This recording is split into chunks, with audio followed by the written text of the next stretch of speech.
Well, a very good evening to you in studio. We are indeed here at the Oratam International Airport, where we saw a massive strike that distracted and delayed and also cancelled 32 flights. Well, to give us a little bit more about that, I'm joined by Tlali SAA spokesperson, to give us the latest on this situation. Tlali, thank you so much for your time. What is the latest currently? International flights, domestic flights, what's the latest? The situation right now is that we found ourselves having to cancel in excess of 40 flights, and that is largely based on the non-availability of our cabin crew members in order for us to be able to operate our flights as per normal in a legal and a safe manner. What we have decided to do was to assess the situation and call as many as possible those crew members that were on leave or not on duty, so that they would be able to assist us, especially in the evening when we operate a lot of regional and international flights. We are hopeful and optimistic that the situation will significantly improve, given that the SAA was able to successfully apply for a court interdict, on the basis of which the industrial action has been declared unprotected strike, and SACA and its members must desist from this with immediate effect, and for our employees who were on the strike action must report for duty immediately. Failure to do so will constitute a contempt of court in terms of the order that has been issued. So let's do a little bit more about those who have missed their flights, and not missed, but those whose flights were cancelled, those whose flights were delayed. What happens to them? Can you just talk us through that a little bit? There are at least two scenarios here.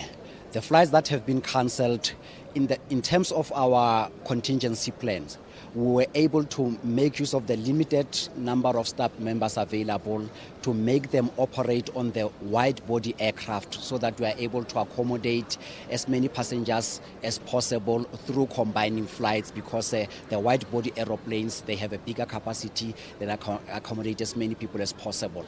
Secondly, we speak to our partner airlines that operate on the routes that we service, for them to be able to accommodate our customers. Where we are not able to accommodate everybody based on the two options that I have just indicated, and passengers have to remain behind without traveling, those who do not have places to go to, as part of the industry practice, whenever incidents of this nature happen all over the world, we would have to find accommodation for them, at least for a night, so that the following day they are able to catch their flights and travel to their final destinations. So it's confirmed that tomorrow everything is going back to normal, because, the court interdict tells them that the strike ends indefinitely. So does this mean that we'll see proper flights tomorrow?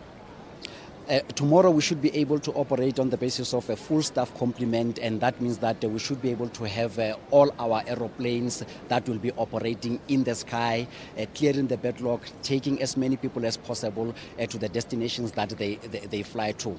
We experienced this kind of disruptions today. We are hopeful that this evening the situation will not be as bad as it was during the day. We have tried as much as possible to ensure that the international flights will not be as impacted as the early morning flights were impacted, and we are monitoring the situation. We will have to adjust our plans should the situation require us to do so. However, the interdict means that our employees must report for duty. Just on the note of interest, this strike could have possibly come at a worse time. It's the long weekend approaching. Many people are traveling. How are you planning to deal with that? And most importantly, finance-wise, how is that going to affect you guys financially? The impact is quite severe. If you are looking at the flights in excess of 40 in just one day, it means that revenue lost is in large numbers. We are not able to immediately calculate and give the figure, but it is something that we can do once we are beyond this phase. At the moment, we are focusing on our recovery plans in order to ensure that we minimize the impact of the disruption and the inconvenience that has been caused to our passengers. It is a fluid situation. We sincerely apologize to our passengers for the inconvenience. We appreciate that during long weekend, that is when most people put travel plans in place, and it came at a bad time. But as we said, we tried as much as possible through putting contingency plans in place in order to mitigate the impact of the strike. Thank you so much, Tladi. That was a Tladi, SAA spokesperson, who ensured us that by tomorrow they're expecting the entire staff, the cabin crew staff, to be at work to report for duty as indicated in the interdict. And well, we're yet to see what happens tomorrow, but for now, it is back to in studio.